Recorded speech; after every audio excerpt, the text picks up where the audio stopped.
procéder à l'appel. Donc Thierry Noguet, présent. Isabelle Leclanche. Didier Talbourdel. Françoise Bouvet. Pascal Évin. Catherine Jaunet a donné procuration à Carole Jahan. Hervé Battistella a donné procuration à Patrice Lelièvre. Karine Huette. Michel Molin. Présent. Béatrice Riffaut. Présent. Julien Grégoire a donné procuration à Françoise Bouvet. Carole Jahan. Présent. Patrice Lelièvre. Présent. Malika Gallet. Présent. Bruno Chartier. Présent. Mélène Prudhomme. Pas de, on va dire, excusé. Frédéric Amado. Présent. Florence Talbourdel. Présent. Christine Dalba donne procuration à Béatrice Riffaut. Roselyne Lemestre donne procuration à Florence Talbourdel. Cédric Huette. Vanessa Lemestre donne procuration à Karine Huette. Christophe Mouich donne procuration à Didier Talbourdel. Pascal Plissonneau est excusé pour raison de santé. Marie-Christine Delahaye. Ah, il me semblait bien. Joël Jouan a donné procuration à Marie-Christine Delahaye. Alain Delaunay s'est excusé, pour maladie aussi. Mallory Pénanec et Hugues Pétrel qui s'est excusé. Alors, il faut que je rajoute quand même excusé. Je propose comme secrétaire de séance Karine Huette pour ses bons et loyaux services.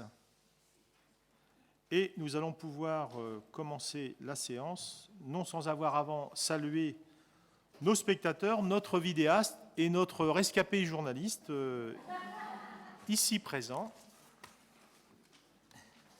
Mais comme l'écho de la presqu'île ne paraît qu'une fois par semaine, il est moins fatigué que ses collègues. C'est pour ça. Merci en tout cas, Jacques, de ta présence.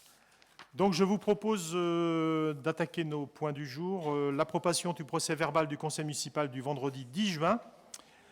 Normalement, le procès verbal a été adressé à l'ensemble des élus par mail le 1er juillet 2022. Y a-t-il des commentaires ou des observations particulières sur le sujet? Il n'y en a pas. Donc le procès verbal de ce conseil est approuvé. Le point suivant, c'est décision modificative numéro 3 au budget principal de la commune. Présentation faite par M. Pascal Évin, adjoint aux finances et marchés publics.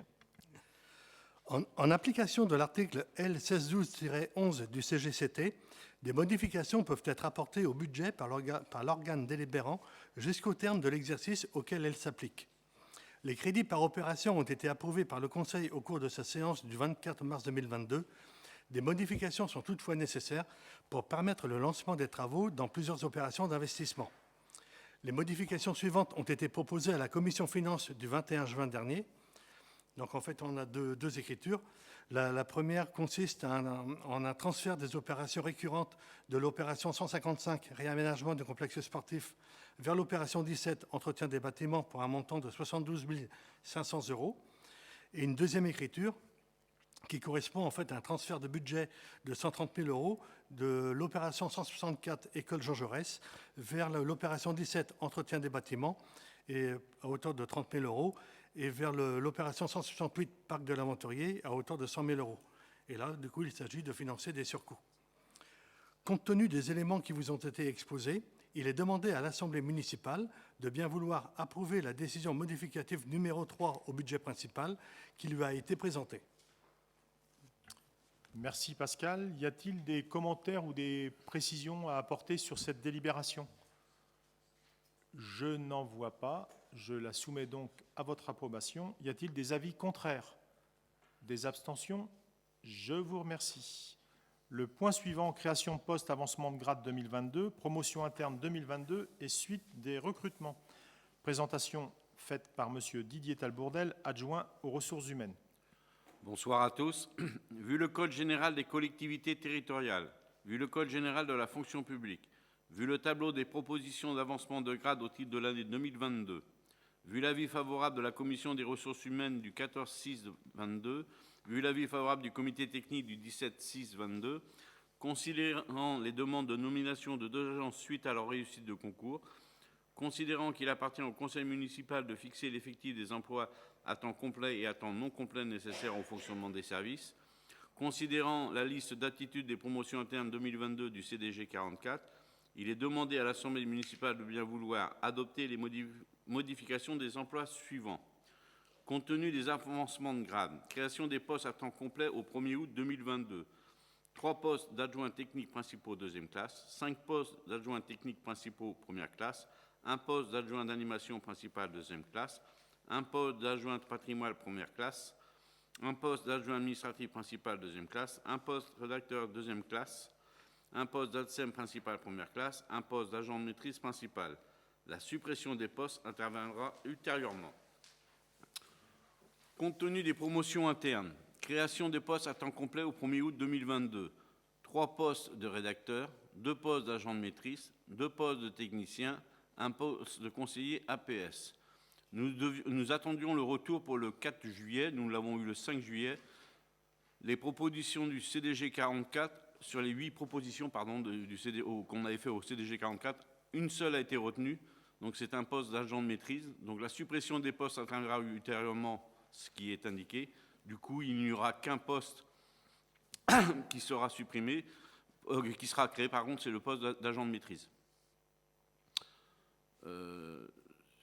Nous sommes un peu déçus sur 8 propositions, une seule retenue. Ce n'est pas notre fait, c'est les critères du CDG 44. Compte tenu des réussites au concours, création d'un poste à temps complet au grade de rédacteur principal deuxième classe au 1er août 2022. La suppression du poste actuel rédacteur interviendra au 1er août 2023 après la confirmation de la titularisation de l'agent au grade supérieur, l'agent restant pendant 1 an stagiaire.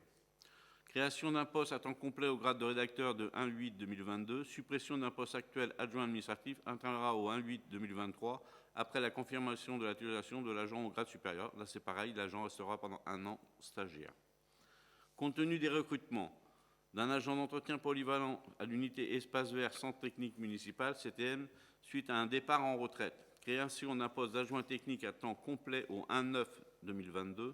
Suppression d'un poste d'adjoint technique principal première classe à temps complet au 1-9-2022. Les crédits nécessaires sont inscrits au budget principal de la collectivité. Est-ce que cette délibération apporte un commentaire particulier ou des observations? Il n'y en a pas. Je vous la mets à votre approbation. Y a-t-il des avis contraires? Des abstentions? Je vous remercie. Le sujet suivant, création d'un poste non permanent à temps non complet d'ADSEM à Albert Vincent. Présentation faite toujours par M. Didier Talbourdel, adjoint aux ressources humaines.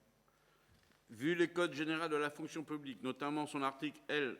313-1 précisant que les emplois de chaque collectif sont créés par l'organe délibérant, vu la délibération relative à l'évolution du RICEP en date du 16-12-2021, considérant que pour l'année scolaire 2017-2018, les évolutions des effectifs de maternelle, 61 élèves, a nécessité une réorganisation des classes à l'école Albert Vincent visant à alléger les effectifs chez les plus petits et a donné lieu à l'ouverture d'une 3e classe.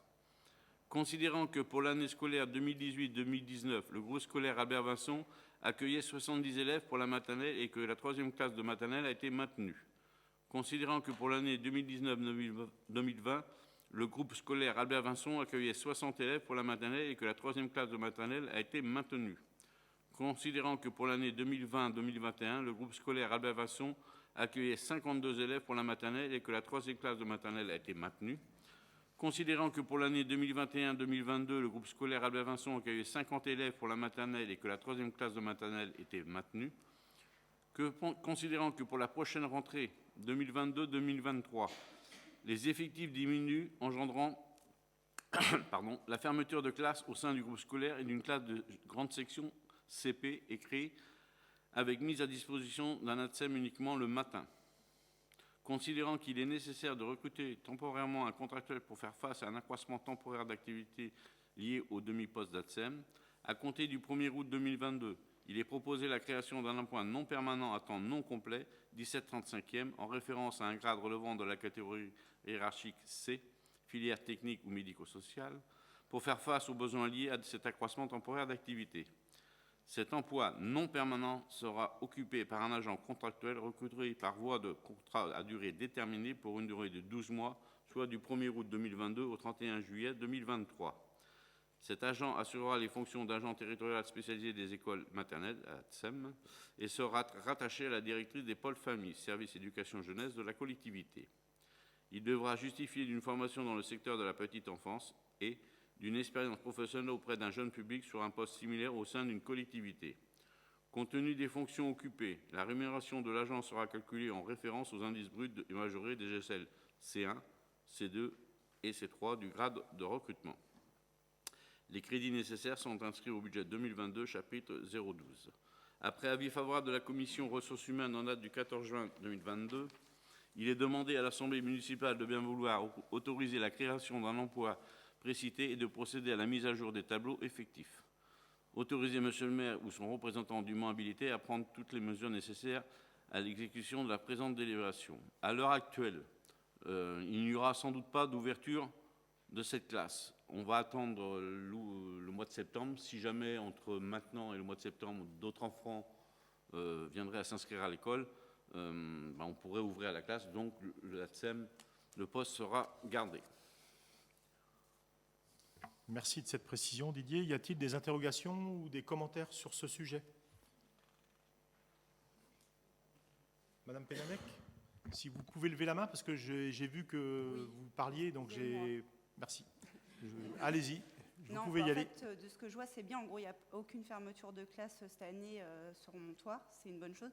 Mais c'est vrai que ça fait un peu peur. Du coup, j'anticipe, mais pour la rentrée prochaine, si vraiment c'est en baisse comme ça, quoi. Donc, tant mieux pour cette année. C'est une bonne chose. Mais j'espère que, que l'année prochaine, à être vigilant qu'il n'y ait pas de fermeture, quoi.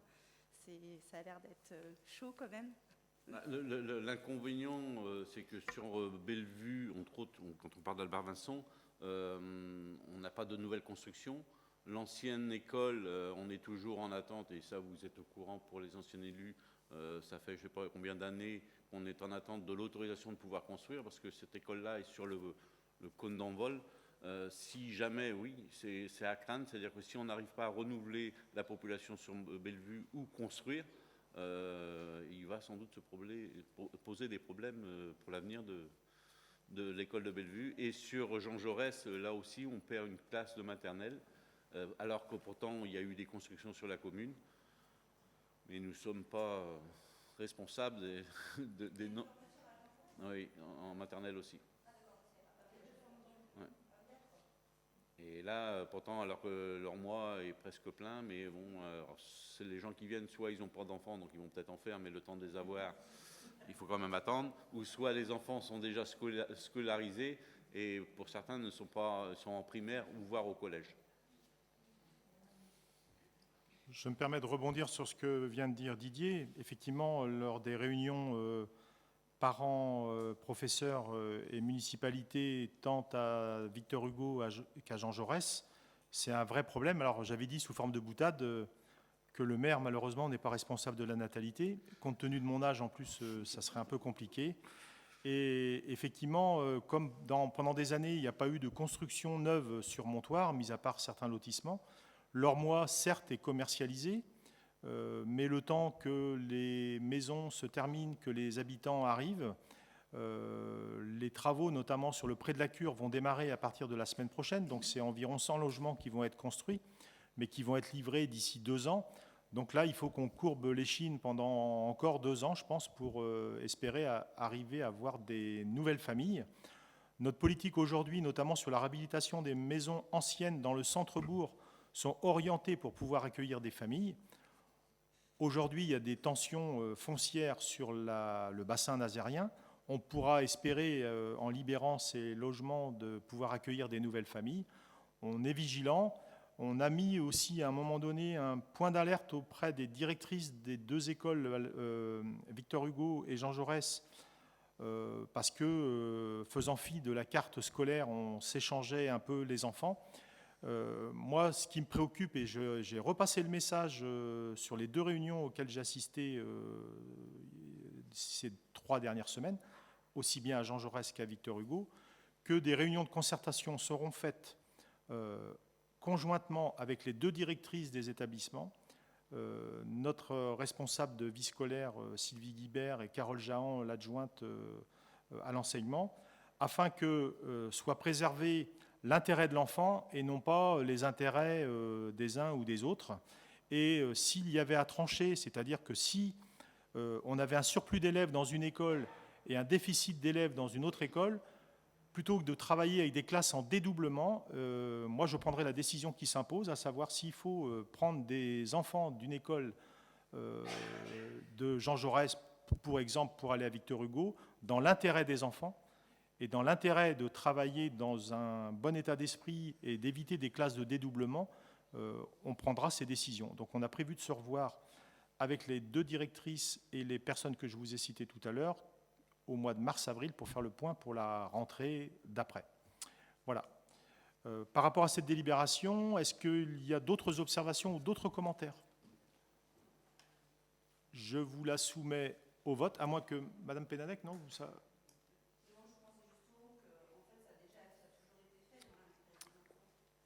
Je disais juste, le fait qu'il y ait des enfants, c'était surtout des enfants de l'école Jean Jaurès qui basculaient à Victor Hugo, parce que c'était plus judicieux d'avoir des classes, au lieu d'avoir des classes de 18 et 30 de rééquilibrer. Je pense que ça a toujours été fait dans l'intérêt des enfants. Alors, ça a toujours été fait. Alors, je ne veux pas faire de commentaires sur le passé, parce que j'y étais pas.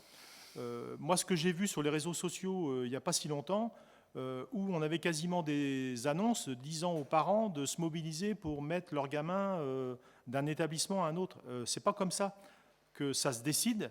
Ça se décide, il y a une carte scolaire, alors qu'on peut redessiner. Moi, je suis ouvert pour redessiner, puisque comme il va y avoir des nouveaux lotissements à Lormois, des nouveaux lotissements auprès de la cure, donc des nouveaux habitants, on est prêt à redessiner, mais ce n'est pas aux parents de décider je mets mon gamin là ou je mets mon gamin là. Il y a une carte scolaire, et s'il y a à trancher, c'est la ville qui tranche. Et ce n'est pas non plus aux directrices de dire je t'en pique un et je t'en donne 2.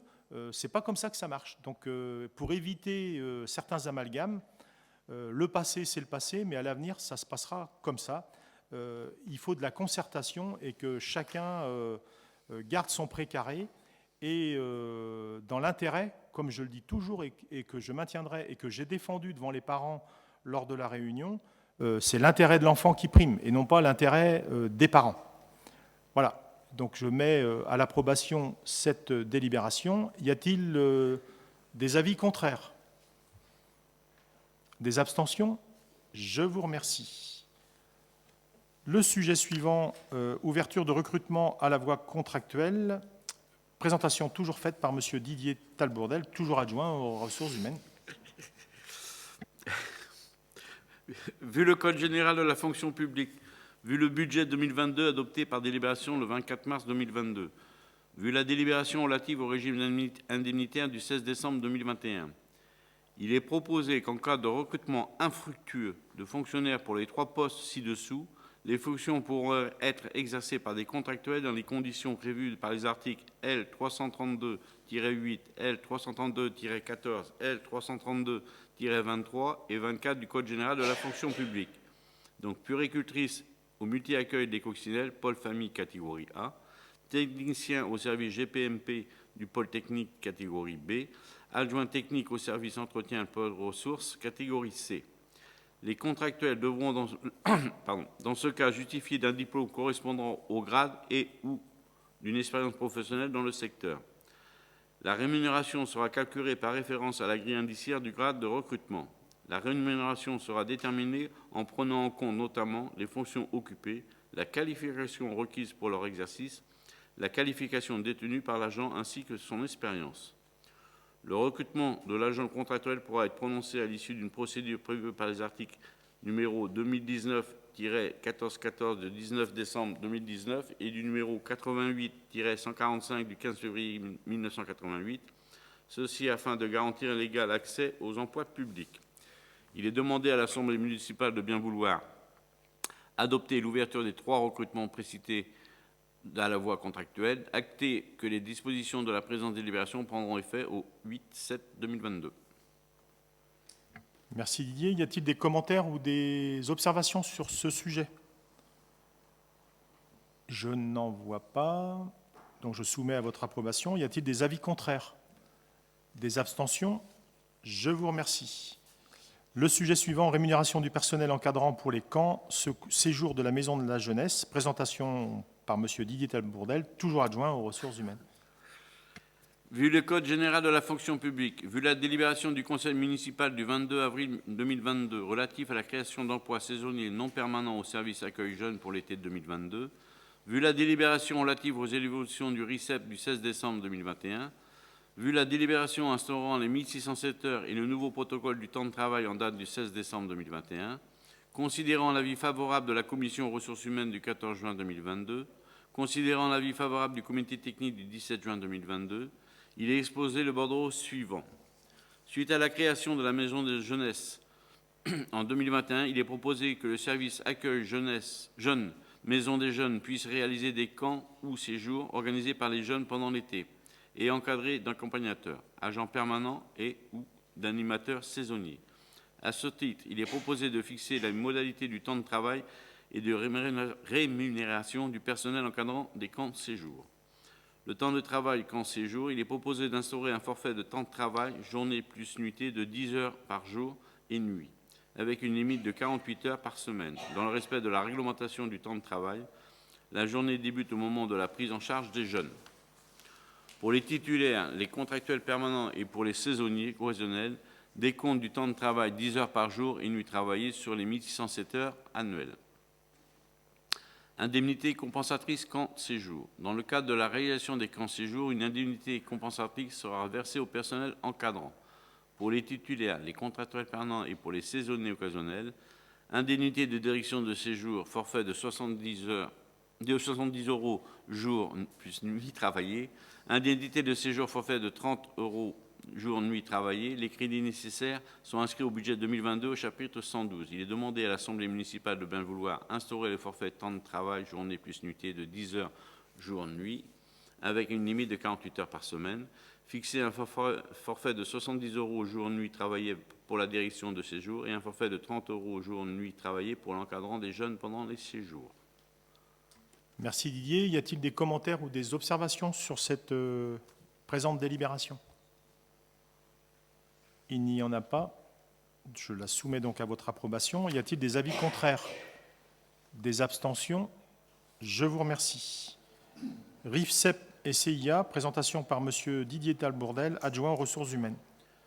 Vu le Code général de la fonction publique et notamment son article L. 714-4, vu le décret numéro 91-875 du 6 septembre 1991 pris pour l'application du premier alinéa de l'article 88 de la loi du 26 janvier 1984, vu le décret numéro 2010-997 du 26 août 2010 relatif au régime de maintien des primes et indemnités des agents publics de l'État et des magistrats de l'ordre judiciaire dans certaines situations de congé, vu le décret numéro 2014-513 du 20 mai 2014 portant création d'un régime indemnitaire tenant compte des fonctions de suggestion, de l'expertise et de l'engagement professionnel dans les fonctions publiques d'État, vu le décret numéro 2014-1526 du 16 décembre 2014 relatif à l'appréciation de la valeur professionnelle des fonctionnaires territoriaux, vu le décret du 27 février 2020 applicable à tous les cadres d'emploi, sauf ceux des professeurs d'enseignement artistique et d'assistants d'enseignement artistique, puisque leur corps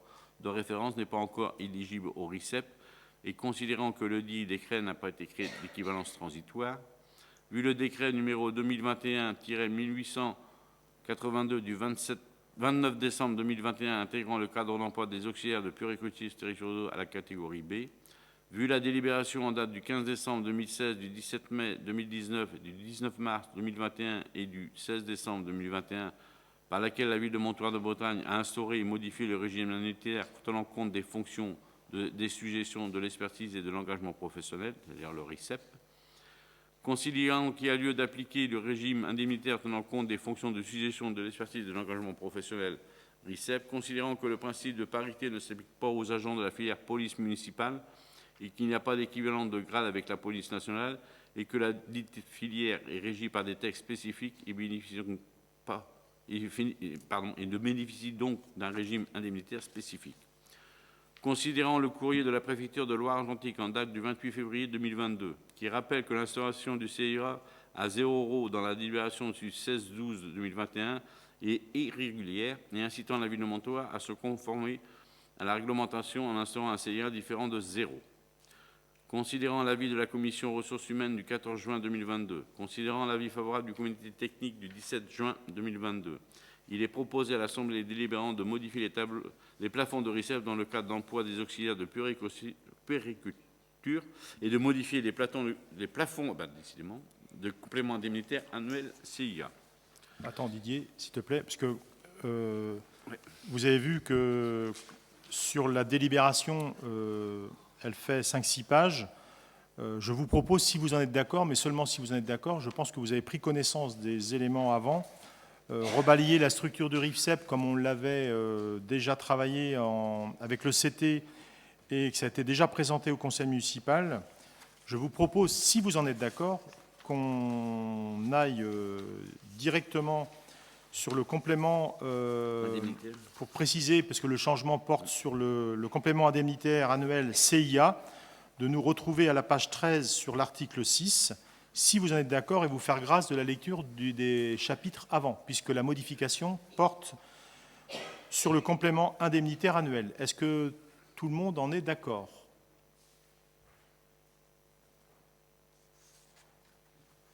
Madame Delahaye, Madame Pénanec ?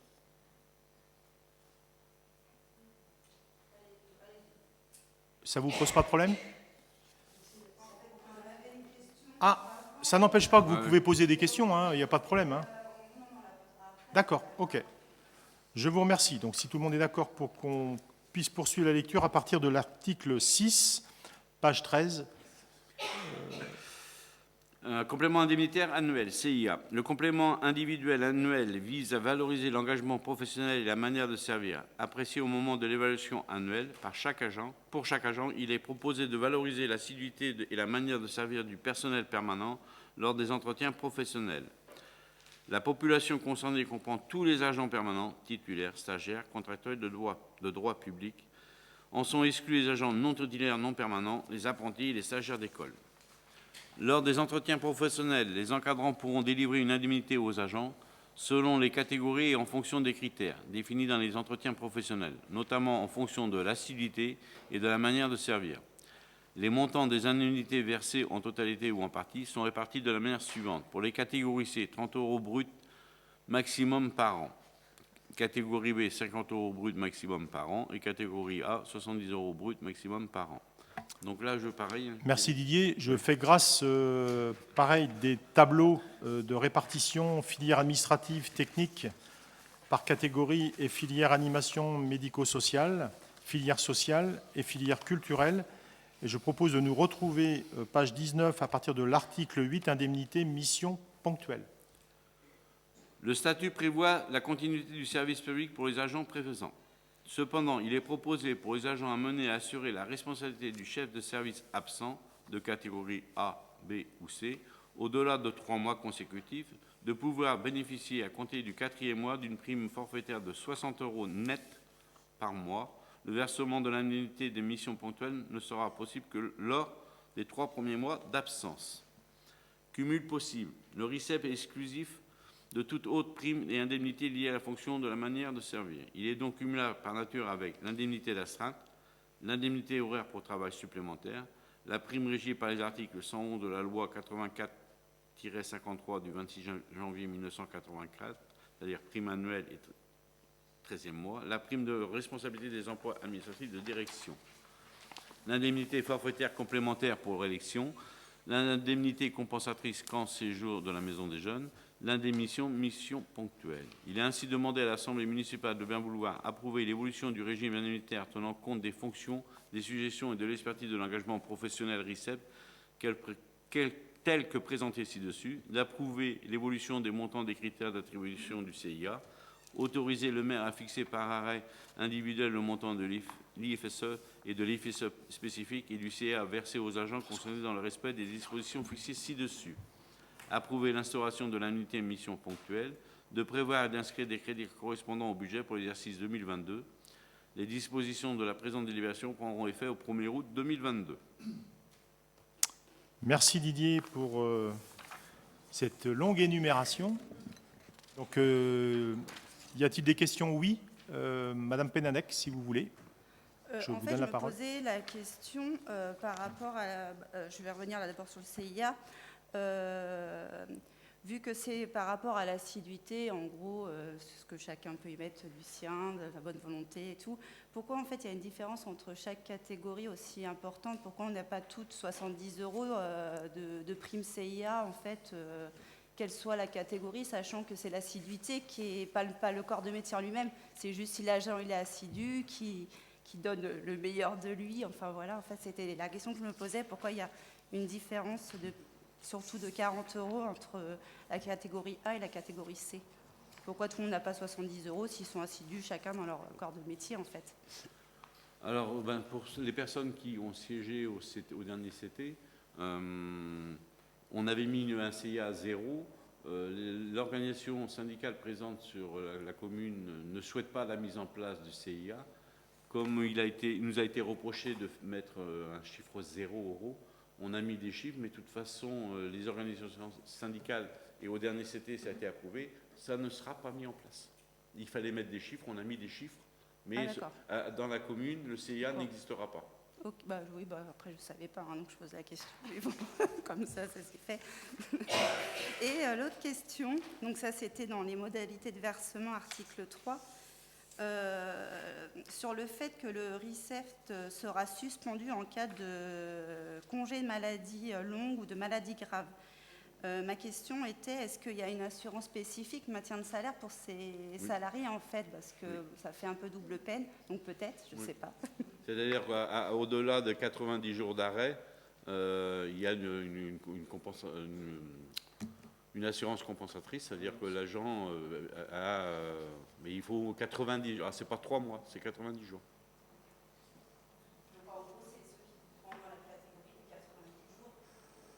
Pardon. En fait, c'est les personnes qui seront à plus de 90 jours qui rentreront dans cette catégorie qui sera suspendue, en fait. Ça sera pris en compte, ces personnes-là. Les congés longue maladie, c'est au-delà des... Non, mais voilà, ok.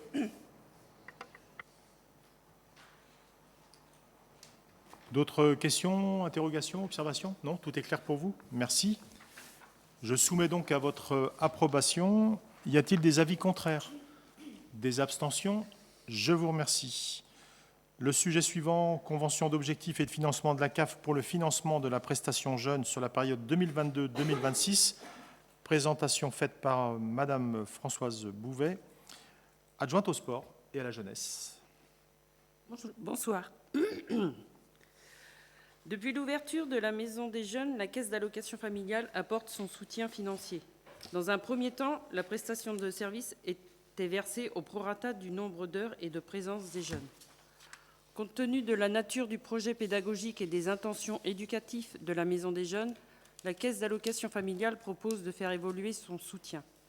En effet, la Maison des Jeunes est considérée comme un lieu émergent et innovant, proposant des modalités d'accompagnement nouvelles pour les jeunes. Pour rappel, le projet de la MDJ correspond aux attentes de la CAF qui sont les suivantes. Accompagner les initiatives personnelles et collectives des jeunes, développer et favoriser l'acquisition de techniques de compétences nouvelles chez le jeune, permettre à chaque jeune de devenir acteur des choix relatifs à son avenir, assurer une fonction de centre de ressources pour le public, soutenir le rôle éducatif des parents, prendre en compte la santé du public en mettant en place des actes de la prévention et de promotion, s'adapter à l'environnement pour favoriser la relation, innover et expérimenter pour enclencher les rencontres. La Caisse d'allocation familiale a validé le projet et accepte de financer le temps de travail d'animation correspondant à 2 équivalents temps plein. Considérant la convention d'objectifs et de financement, voire l'annexe 1, vu l'avis favorable de la Commission jeunesse en date du 28 juin 2022, il est demandé à l'Assemblée municipale de bien vouloir approuver la convention d'objectifs de financement de la Caisse d'allocation familiale pour le financement de la prestation jeune pour la Maison des Jeunes sur la période de 2022 à 2026, autoriser Monsieur le maire ou son représentant à signer l'avenant ainsi que tous les documents permettant sa mise en œuvre. Merci Françoise. Y a-t-il des commentaires ou des observations sur ce sujet de convention avec la CAF? C'est une convention habituelle, hein, il n'y a pas de mauvaise surprise, on va dire. S'il n'y a pas de commentaires, je mets cette délibération à votre approbation. Y a-t-il des avis contraires? Des abstentions? Je vous remercie. Le point suivant, groupement de commandes recours au marché du RESA concernant les prestations de télécommunications en téléphonie fixe, mobile, VPN et accès Internet. Autorisation de signature et désignation du coordonnateur. Présentation faite par M. Pascal Évin, adjoint aux finances et marchés publics. Le marché relatif aux prestations de télécommunications en téléphonie fixe et mobile, VPN et accès Internet arrivera à son terme en juillet 2022. Dans un objectif d'économie de moyens humains et financiers, la CAREN a recherché une solution alternative à la relance d'une consultation et a opté pour le recours au marché du réseau des acheteurs hospitaliers, donc RESA, qui bénéficie de tarifs optimisés. Afin de permettre aux communes de la Carène de moins de 20 000 habitants de bénéficier de ces marchés, la Carène et les villes de Trignac, Donges, Pornichet, Montoire-de-Bretagne, La Chapelle-des-Marais, Saint-Malo-de-Garsac, Saint-Joachim, Saint-André-des-Eaux et de Béné ont souhaité constituer un groupement de commandes afin de bénéficier de prix et de conditions plus avantageuses. Considérant la convention de groupement de commandes ci-jointe, donc en annexe 2, prise en application des articles L. 2113-6 et L. 2113-7 du Code de la commande publique, fixant le cadre juridique de cette consultation et désignant la communauté d'agglomération de la région nazairienne et de l'Estuaire, donc la Carène, comme coordonnateur de groupement, à ce titre, chargé de l'organisation de la procédure. Considérant l'avis favorable des membres de la commission des marchés, sollicité par voie électronique le 10 juin dernier, dans la mesure où il n'y a pas eu de commission et comme le permet le règlement intérieur du conseil municipal. Il est demandé à l'Assemblée municipale de bien vouloir approuver le projet de convention constitutive du groupement de commande, autoriser Monsieur le maire ou son représentant à signer cette convention en désignant la Carène comme coordonnateur de groupement, autoriser le coordonnateur de groupement à signer le ou les marchés publics correspondant avec la ou les entreprises retenues en application de la convention constitutive de groupement. Et enfin, autoriser Monsieur le maire ou son représentant, après notification, à signer toute pièce administrative ou financière concernant l'exécution du ou des marchés. Merci Pascal. Est-ce que cette délibération apporte des observations ou des commentaires? Non. Je la soumets donc à votre approbation. Y a-t-il des avis contraires? Des abstentions? Je vous remercie. Le sujet suivant, groupement de commandes toujours, maintenance des solutions d'impression bureautique issues des parcs existants, autorisation de signature et désignation du coordonnateur. Présentation faite par M. Pascal Évin, toujours adjoint aux finances et marchés publics. Le marché relatif à la fourniture de services de solutions d'impression bureautique arrivant prochainement à échéance, il convient de lancer une nouvelle consultation en vue de maintenir pendant 2 années supplémentaires les parcs existants qui ont été sous-utilisés pendant les périodes de confinement et de télétravail renforcés. Les villes de Saint-Nazaire et de Montoire-de-Bretagne, le CCAS de la ville de Saint-Nazaire et la communauté d'agglomération de la région nazairienne et de l'Estuaire ont souhaité constituer un groupement de commandes afin de bénéficier de prix et de conditions plus avantageuses. Considérant la convention de groupement des commandes ci-jointes, donc en annexe 3, prise en application des articles L. 2113-6 et L. 2113-7 du Code de la commande publique, fixant le cadre juridique de cette consultation et désignant la ville de Saint-Nazaire comme coordonnateur de groupement, à ce titre chargé de l'organisation de la procédure. Considérant l'avis favorable des membres de la commission des marchés sollicité par voie électronique le 10 juin dernier, dans la mesure où il n'y a pas eu de commission et comme le permet le règlement intérieur du conseil municipal, il est demandé à l'Assemblée municipale de bien vouloir approuver le projet de convention constitutive du groupement de commandes, autoriser Monsieur le maire ou son représentant à signer cette convention en désignant la Carène comme coordonnateur du groupement, autoriser le coordonnateur de groupement à signer le ou les marchés publics correspondants avec la ou les entreprises retenues en application de la convention constitutive du groupement. Et enfin, autoriser Monsieur le maire ou son représentant, après notification, à signer toute pièce administrative ou financière concernant l'exécution du ou des marchés. Merci Pascal. Y a-t-il des interrogations ou des observations sur cette délibération? Il n'y en a pas. Je la soumets donc à votre approbation. Y a-t-il des avis contraires? Des abstentions? Je vous remercie. Le sujet suivant, toujours groupement de commandes, acquisition et entretien des vêtements de travail, autorisation de signature et désignation du coordonnateur. Présentation faite par M. Pascal Évin, toujours adjoint aux finances et aux marchés publics. Les marchés relatifs à l'acquisition et à l'entretien des vêtements de travail étant arrivés à échéance, il convient de les renouveler. Les villes de Saint-Nazaire, Donges, La Chapelle-des-Marais, Montoire-de-Bretagne, Pornichet, Saint-Joachim et la communauté d'agglomération de la région nazérienne et de l'Estuaire ont souhaité constituer un groupement de commandes afin de bénéficier de prix et de conditions plus avantageuses. Considérant la convention de groupement de commandes ci-jointe, donc en annexe 4, prise en application des articles L2113-6 et L2113-7 du Code de la commande publique, fixant le cadre juridique de cette consultation et désignant la ville de Saint-Nazaire comme coordonnateur du groupement, à ce titre, elle sera chargée de l'organisation de la procédure. Considérant l'avis favorable des membres de la commission des marchés sollicité par voie électronique le 10 juin dernier, dans la mesure où il n'y a pas eu de commission et comme le permet le règlement intérieur du conseil municipal, il est ainsi demandé à l'Assemblée municipale de bien vouloir approuver le projet de la convention constitutive du groupement de commande, autoriser Monsieur le maire ou son représentant à signer cette convention en désignant la ville de Saint-Nazaire comme coordonnateur de groupement. Autoriser le coordonnateur de groupement à signer le ou les marchés publics correspondants avec la ou les entreprises retenues en application de la convention constitutive du groupement et autoriser Monsieur le maire ou son représentant, après notification, à signer toute pièce administrative ou financière concernant l'exécution du ou des marchés.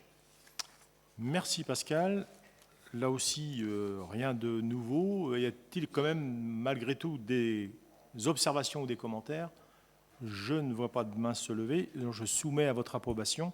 Y a-t-il des avis contraires? Des abstentions? Je vous remercie. Sujet suivant, toujours dans le groupement de commandes, prestation de contrôle périodique des installations techniques et moyens de lutte contre l'incendie, autorisation de signature et désignation du coordonnateur. Présentation faite toujours par M. Pascal Évin, adjoint aux finances et marchés publics. Les marchés relatifs aux prestations de contrôle périodique des installations techniques et moyens de lutte contre l'incendie étant arrivés à échéance, il convient de les renouveler. Les villes de Saint-Nazaire, Donges, Montoire-de-Bretagne, Pornichet, Saint-Joachim, Saint-Malo-de-Guersac, Trignac, le CCAS de la ville de Saint-Nazaire, l'association Le Théâtre Scène Nationale de Saint-Nazaire, Saint-Nazaire Agglomération Tourisme et la communauté d'agglomération de la région nazérienne et de l'Estuaire ont souhaité constituer un groupement de commandes afin de bénéficier de prix et de conditions plus avantageuses. Considérant la convention de groupement de commandes ci-jointe, donc en annexe 5, prise en application des articles L2113-6 et L2113-7 du Code de la commande publique, fixant le cadre juridique de cette consultation et désignant la ville de Saint-Nazaire comme coordonnateur de groupement. À ce titre, elle sera chargée de l'organisation de la procédure.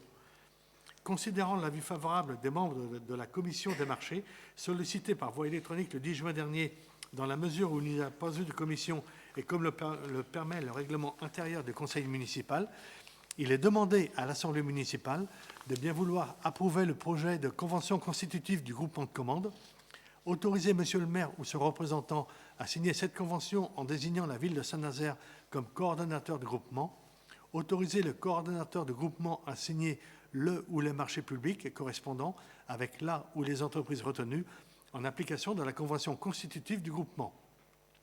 Autoriser Monsieur le maire ou son représentant, après notification, à signer toute pièce administrative ou financière concernant l'exécution du ou des marchés. Merci Pascal. Là aussi, y a-t-il des commentaires ou des observations? Je ne vois pas de main se lever. Je la soumets à votre approbation. Y a-t-il des avis contraires? Des abstentions? Je vous remercie.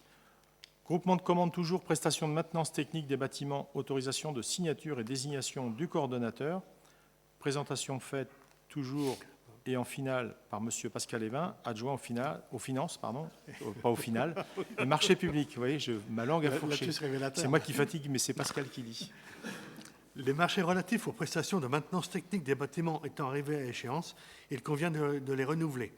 Les villes de Saint-Nazaire, Donges, Montoire-de-Bretagne, donc nouvelle adhésion, Pornichet, Saint-Joachim, Saint-Malo-de-Guersac, Trignac, le CCRS de la ville de Saint-Nazaire et la communauté d'agglomération de la région nazérienne et de l'Estuaire ont souhaité constituer un groupement de commandes afin de bénéficier de prix et de conditions plus avantageuses. Considérant la convention de groupement de commandes ci-jointe, donc en annexe 6, prise en application des articles L2113-6 et L2113-7 du Code de la commande publique, fixant le cadre juridique de cette consultation et désignant la ville de Saint-Nazaire comme coordonnateur du groupement. À ce titre, elle sera chargée de l'organisation de la procédure. Considérant l'avis favorable des membres de la commission des marchés, sollicité par voie électronique le 10 juin dernier, dans la mesure où il n'y a pas eu de commission et comme le permet le règlement intérieur du conseil municipal, il est ainsi demandé à l'Assemblée municipale de bien vouloir approuver le projet de la convention constitutive du groupement de commande, autoriser Monsieur le maire ou son représentant à signer cette convention en désignant la ville de Saint-Nazaire comme coordonnateur de groupement, autoriser le coordonnateur de groupement à signer le ou les marchés publics correspondants avec la ou les entreprises retenues en application de la convention constitutive du groupement, autoriser Monsieur le maire ou son représentant, après notification, à signer toute pièce administrative ou financière concernant l'exécution du ou des marchés. Merci, Monsieur Évin, pour cette excellente lecture. Je vous remercie. Je demande dans l'Assemblée s'il y a des commentaires ou des observations. Il n'y en a pas. Je soumets donc à votre approbation. Y a-t-il des avis contraires? Des abstentions? Je vous en remercie. Sujet suivant, opération Cœur de Bourg, dossier de candidature, demande de financement. Présentation faite par Monsieur Michel Molin, adjoint à l'urbanisme. Dans le cadre de son dispositif de soutien au territoire, le département de Loire-Atlantique a lancé un appel à manifestation d'intérêt Cœur de Bourg, Cœur de Ville renouvelé tous les ans. Cet appel à manifestation d'intérêt s'adresse aux communes de moins de 15 000 habitants. Les communes candidates sont invitées à s'inscrire dans une démarche d'élaboration et de réalisation d'un projet global et de requalification de leur Cœur de Bourg, Cœur de Ville, formalisé dans le cadre d'un plan guide opérationnel ou à travers la présentation de la stratégie de transformation du Cœur de Bourg, Cœur de Ville mise en œuvre. Le plan guide ou la stratégie définissent à minima les axes structurants du projet de requalification, le périmètre d'intervention, le plan d'action décliné en opération et son calendrier de mise en œuvre. Le présent appel à manifestation d'intérêt a pour objectif d'accompagner les communes retenues à toutes les étapes du projet, de la phase d'initialisation de la stratégie opérationnelle de transformation du Cœur de Bourg, Cœur de Ville, à la phase de déploiement des actions. Les candidatures seront présentées à l'automne 2022 au comité d'engagement composé d'élus du département qui se prononceront sur l'accompagnement technique et financier formalisé par un contrat cadre pluriannuel signé entre les parties. Les subventions départementales peuvent porter sur le financement de l'étude relative au plan guide opérationnel et ou aux études opérationnelles, le financement des opérations d'investissement découlant du plan guide, chaque opération faisant l'objet d'une demande de subvention spécifique. Le taux minimal de subvention de l'étude relative au plan guide opérationnel et des opérations d'investissement qui en découlent est de 30% pour la commune de Montoire de Bretagne. Vu l'avis favorable de la commission urbanisme du 18 mai 2022, il est ainsi demandé à l'Assemblée municipale de bien vouloir autoriser Monsieur le maire à proposer sa candidature à l'AMI Cœur de Bourg, Cœur de Ville, autoriser Monsieur le maire ou son représentant à signer le contrat cadre pluriannuel et de toute pièce utile découlant de l'AMI. Merci Michel. Y a-t-il des commentaires ou des observations sur cette délibération? Il n'y en a pas. Je la soumets donc à votre approbation. Y a-t-il des avis contraires? Des abstentions? Je vous en remercie. Le sujet suivant, c'est une convention portant sur l'expérimentation du tri hors foyer. Approbation et autorisation de signature de Monsieur le maire. Présentation faite par Monsieur Bruno Chartier, adjoint aux travaux, à la voirie et à l'environnement. Pour l'année 2022, la Carène est lauréate d'un appel à projet permettant de mettre en place des équipements de pré-collecte de déchets afin d'améliorer le geste de tri hors foyer dans les établissements recevant du public. Plusieurs communes ont accepté de participer à cette expérimentation. La Carène, pilote de l'opération, propose une convention précisant la répartition des rôles durant l'expérimentation prévue jusqu'en juin 2023, dont la diffusion d'une charte pour inciter au tri. Cette répartition correspond aux possibilités des services communaux montorains, intègre notamment la fourniture sans frais des matériels et prévoit les comptages qui permettront une évaluation à son terme. Considérant l'avis favorable du 27 juin 2022 de la commission travaux sollicitée par voie électronique, il est ainsi demandé à l'Assemblée municipale de bien vouloir Approuver la nouvelle convention portant sur la mise à disposition d'équipements de précollecte dans le cadre du projet de tri hors foyer dans les ERP. Autoriser Monsieur le maire ou son représentant à signer à la dite convention et tous les actes y afférents. Merci Bruno. Alors pour ceux qui ont déjà été voir la salle des sports, les salles de spectacle, etc., bon, ça se matérialise par 2 récupérateurs des sacs transparents où dedans, au-dessus, il y a des petits logos pour dire qu'est-ce qu'on y jette.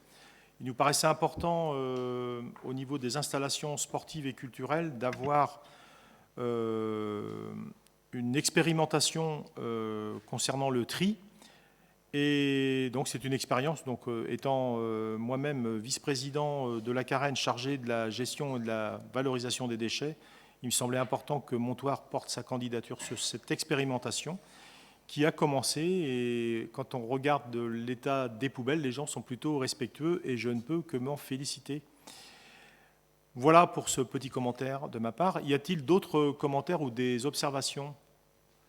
Il n'y en a pas. Je soumets donc à votre approbation. Y a-t-il des avis contraires? Des abstentions? Je vous en remercie. Compte rendu des décisions, article L2122-22 du CGCT, présentation faite par moi-même. En application de la délégation qui m'a été donnée par le conseil municipal du 10 juillet 2020, en vertu de l'article L2122-22 du Code général des collectivités territoriales, je vous rends compte des décisions qui ont été prises. Premièrement, un arrêté du maire en date du 10 juin 2022 fixant les tarifs municipaux de l'aire de camping-car rue du Général Pershing, que vous trouverez en annexe 8. En deuxième partie, un arrêté du maire en date du 10 juin 2022 fixant les tarifs municipaux des locations de salles, que vous trouverez en annexe 9. Enfin, ci-après, les recettes perçues au titre du fonctionnement des cimetières communaux pour la période du 6 mai au 15 juin 2022. En ce qui concerne les renouvellements de concessions, le total s'élève à 1 447 €. En ce qui concerne les achats de nouvelles concessions de cases de plaques commémoratives, le total s'élève à 802 €. Nous en avons terminé de cet ordre du jour. Je remercie les participants de leur présence. Je souhaite un bon rétablissement à tous nos élus un peu défaillants, mais les vacances vont arriver bientôt. Donc, je souhaite aussi de bonnes vacances à tout le monde. Je dis aux Montoirins, vous allez surveiller votre boîte aux lettres parce que vous allez recevoir la revue concernant la vie municipale de juillet 2022 qui reprend le programme des estivales.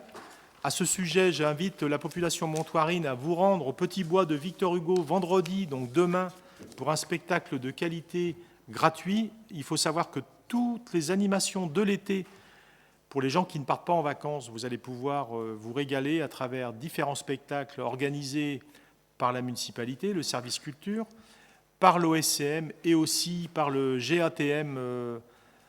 Donc Guy Nicolo est absent parce que c'était la première journée des jardins médiévaux. Et donc cette petite revue que vous trouverez aussi chez les commerçants. Donc écoutez, je vous souhaite à toutes et à tous de bonnes vacances. Prenez soin de vous parce que le Covid, c'est pas fini. Et puis on se retrouve à la rentrée. Donc bonnes vacances. Merci à tous de votre attention.